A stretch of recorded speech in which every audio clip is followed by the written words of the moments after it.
Welcome to Community Theater in MoCo podcast. My name is Rachel Magoni, and we are here today with Jennifer Morrissey, founder of the Next Generation Arts Council and creative force behind the costumes of countless community theater productions.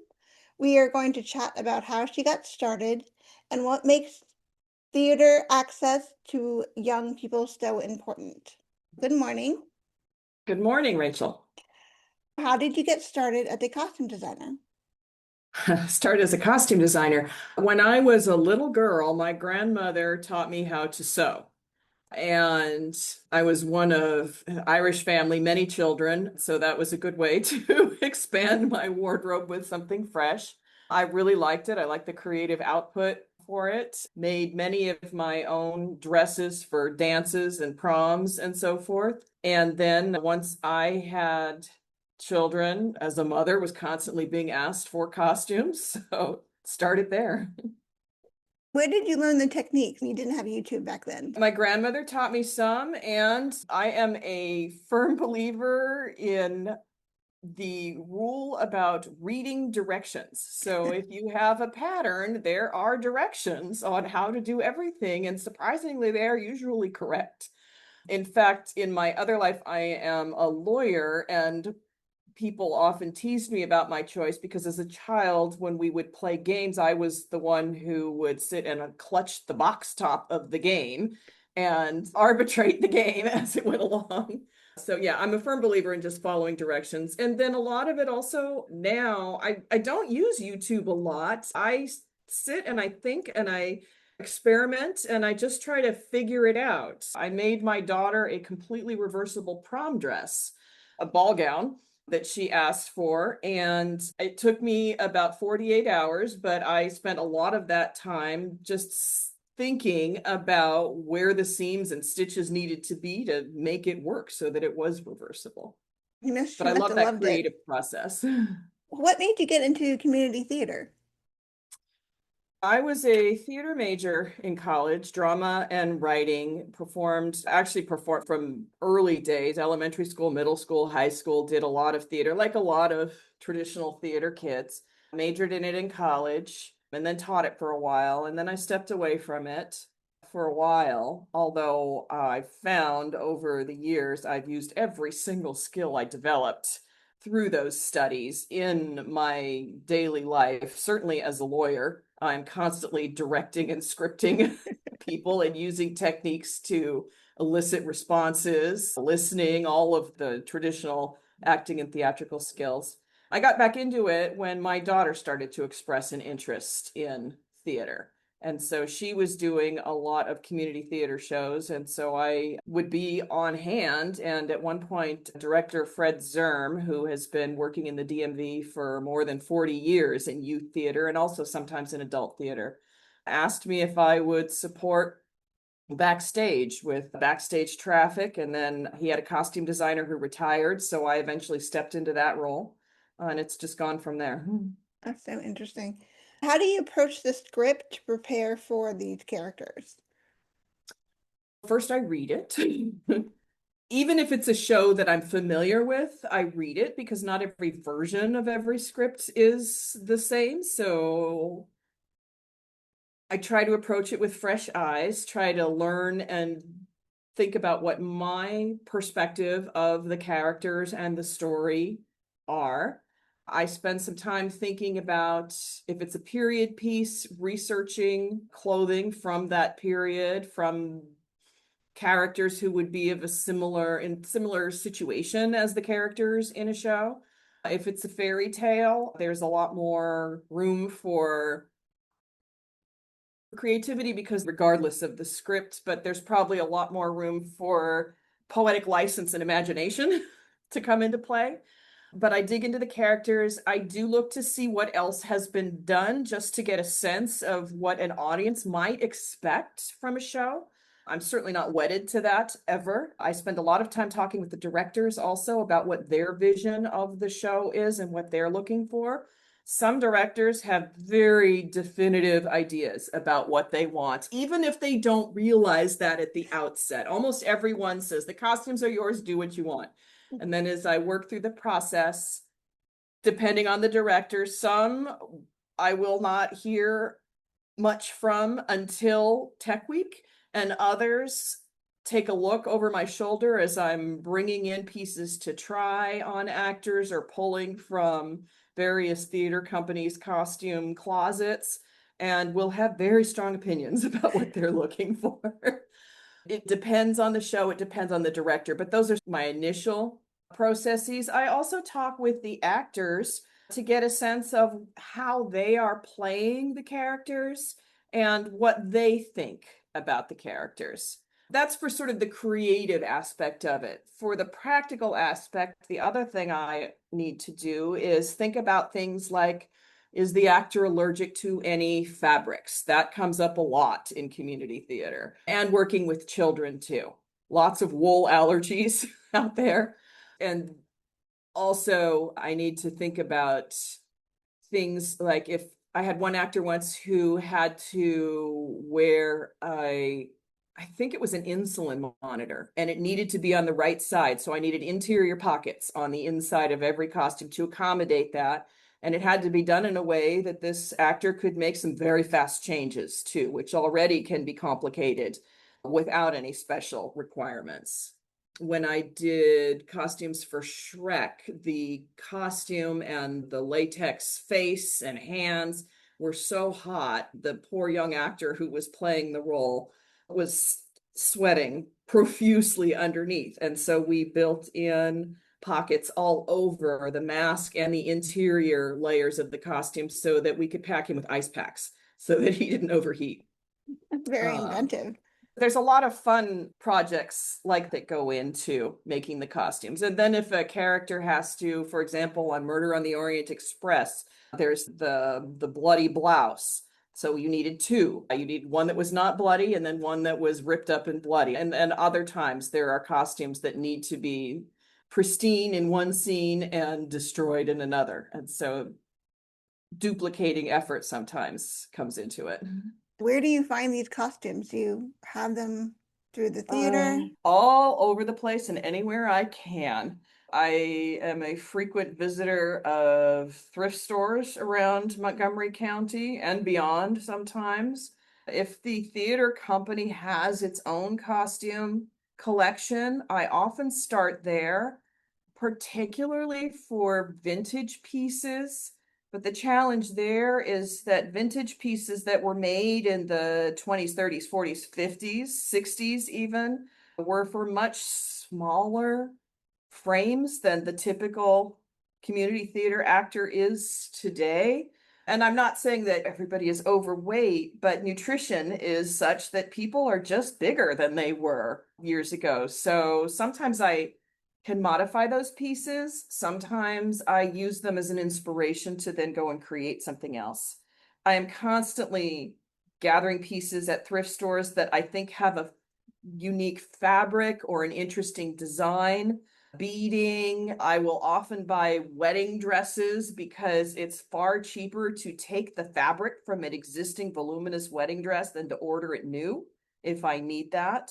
So I do that a lot. I call it, I cannibalize existing pieces for the fabric and accessories that I need for costumes. And then in cases of desperation, I will go out and purchase something new.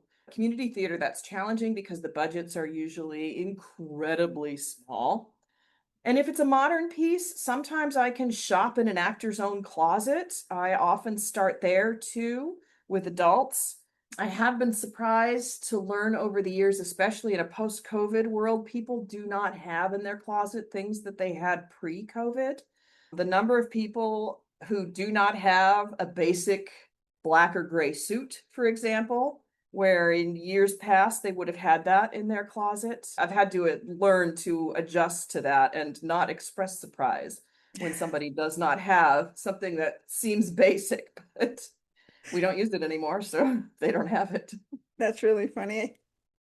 With all these thrift stores and modifications, how do you find the time to do this with the rest of your life? Going to thrift stores take time.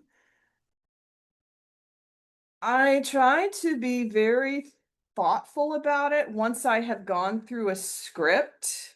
I used to, in the first few years that I started doing this, I would hear about a project and I would go to the thrift store for inspiration also. I don't do that anymore because I find I overbuy. I do that.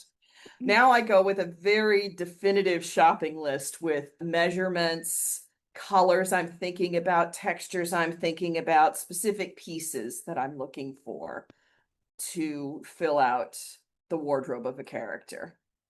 Okay. That's much more budget friendly than just going and having fun on a shopping spree. You mentioned you speak with the director and the actors. Who else do you collaborate with? I learned the hard way that I really need to be in constant contact with the set dressers and the set painters. I have had a couple of instances where I worked closely with the director, designing the costumes, including colors and so forth, and then come to Tech Week and discover, for example, I did a production of Arsenic and Old Lace, where I had one of the main characters in a variety of shades of purple throughout the entire show. And then Tech Week, they loaded in the set, and the set was painted the exact same color purple as most of the characters' outfits. And I had no idea. Nobody had told me that. They'd given me a sketch of the set, so I knew the layout more or less, but I did not know that they were going to paint the walls purple. So I had to scramble to re-outfit the actor so that That they must have didn't been, disappear against the set. I also, it depends on the theater. In some theaters, I really need to pay attention to the lighting because even if this, I know what color the set is, there are some theaters that are just inherently darker or tend more beige, or the lights wash the stage out more than they do in other productions. And that has a really big impact on what the characters are wearing. I'm frequently making adjustments, even during the final week dress rehearsal, because pieces that looked fantastic initially suddenly don't look the same when all the pieces are put together.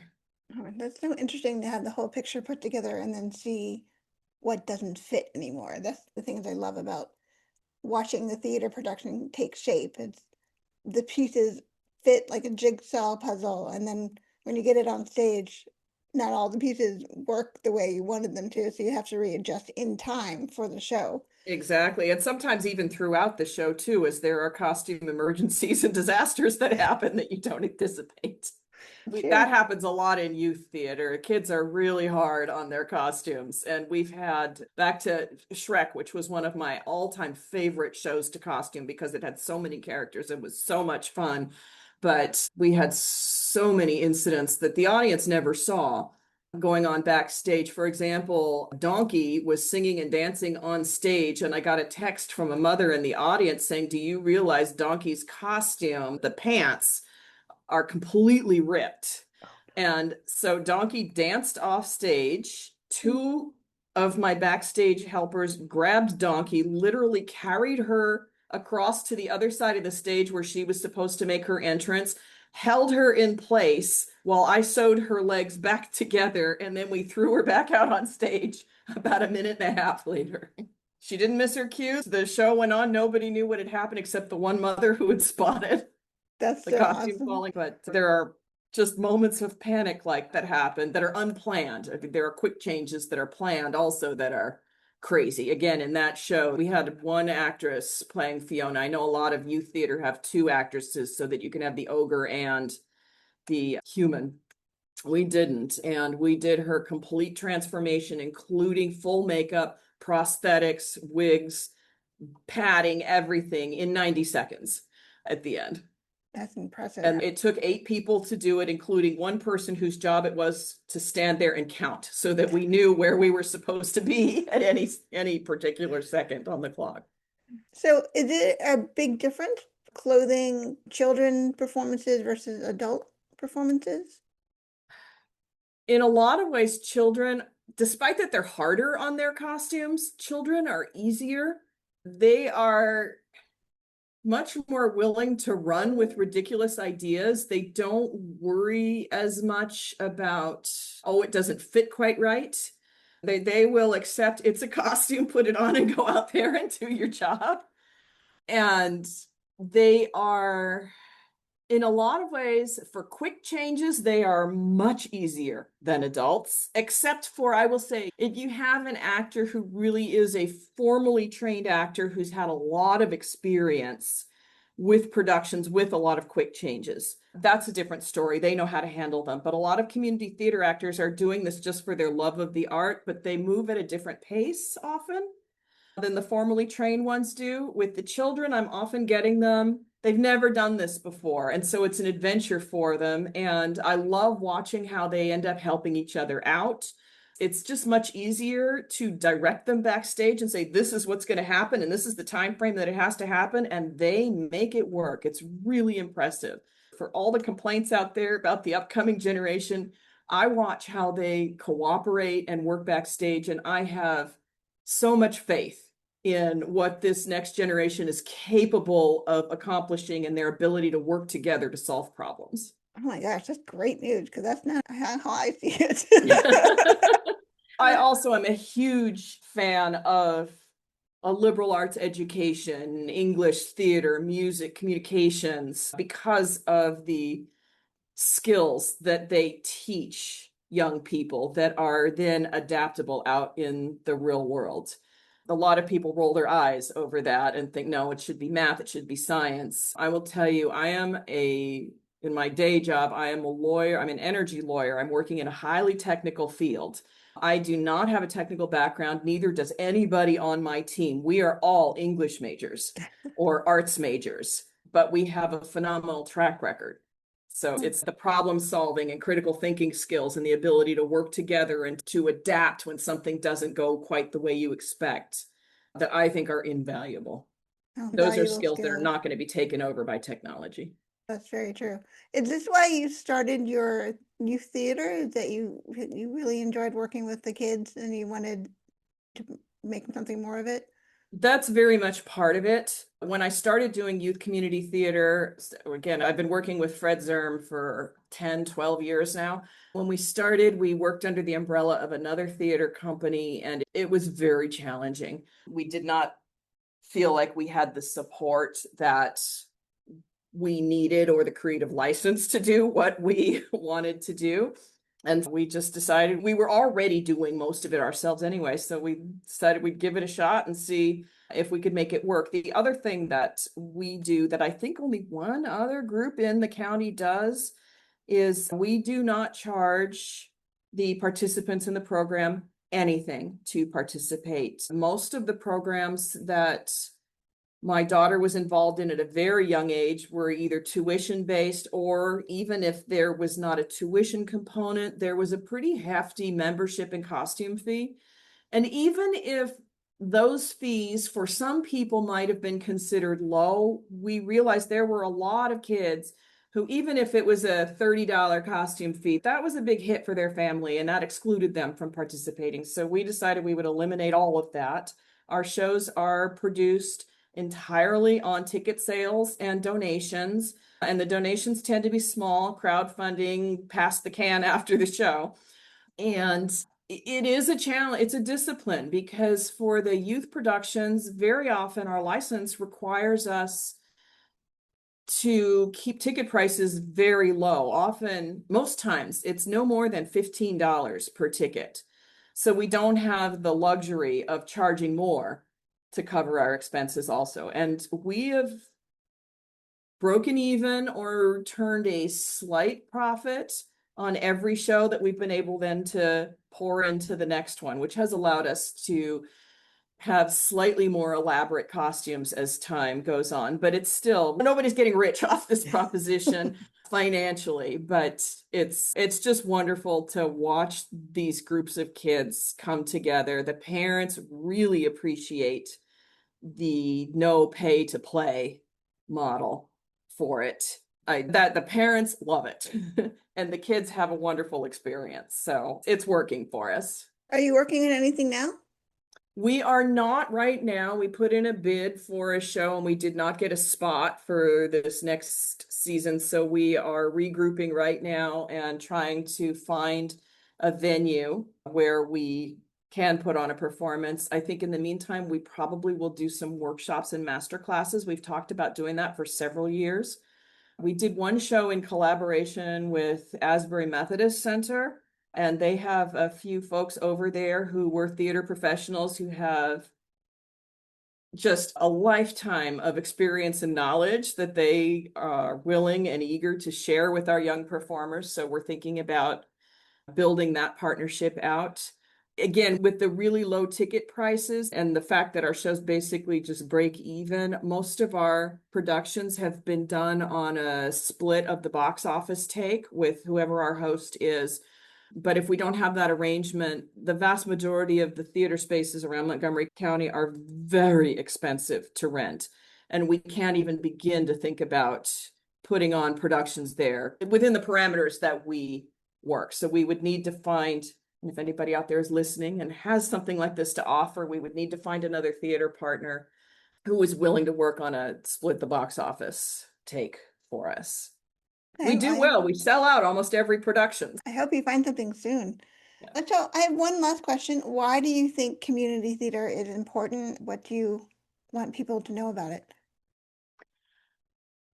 I think community theater, like any art, is important because I think human beings need that creative outlet and that ability to express themselves and tell their stories in a way that reflects the values of the group or person who's doing the storytelling, the values of the community that is participating in the storytelling. I think if you look at the whole history of human beings, there's been a very long oral tradition, whether it's in music, storytelling, theater, or what have you. And I think people need it. I watch audiences come into our shows and they are transfixed and just carried away in the moment in something that is there just for a moment, quite different than film or video or many of the other platforms for entertainment that are out there. And it's that experience, I think, that brings people together in a way that we need so badly right now, where you can have people from all different walks of life come into a space, put 200, 300 of them together, and they share a very intense moment in time, and it's life-changing, even if on a very small scale. I agree. I see people from all different parts of life come together and then enjoy experience at the same time. Like you said, it's momentary. You take away something from it in a personal way every time you see something.